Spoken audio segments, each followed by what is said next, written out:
Τι είναι αυτό? Ένα σπουργίτη.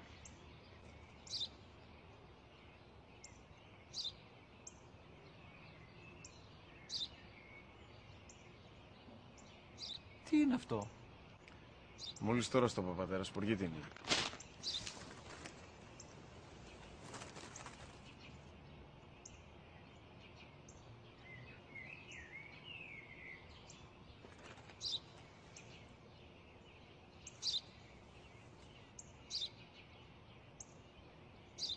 Τι είναι αυτό?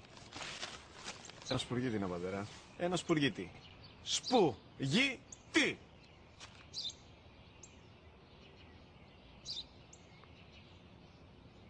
Τι είναι αυτό? Γιατί το κάνεις αυτό το πράγμα, μπορείς να μου πεις? Τόσες φορές σου είπα, είναι ένα σπουργίτη.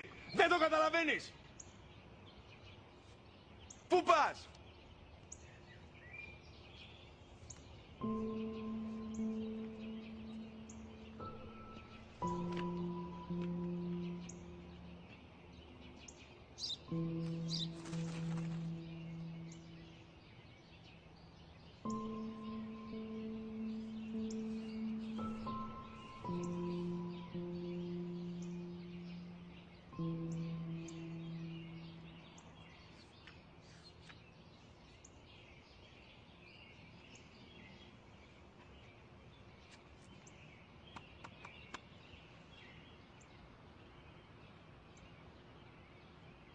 Δυνατά.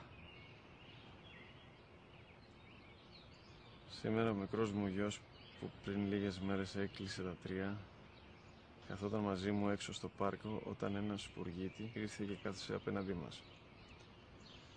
Ο γιος μου με ρώτησε 21 φορές τι ήταν αυτό και του απάντησα και τις 21 φορές ότι ήταν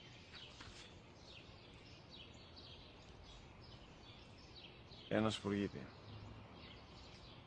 Τον αγκάλιασα τρυφερά και τις 21 φορές που μου έκανε την ίδια ερώτηση, ξανά και ξανά,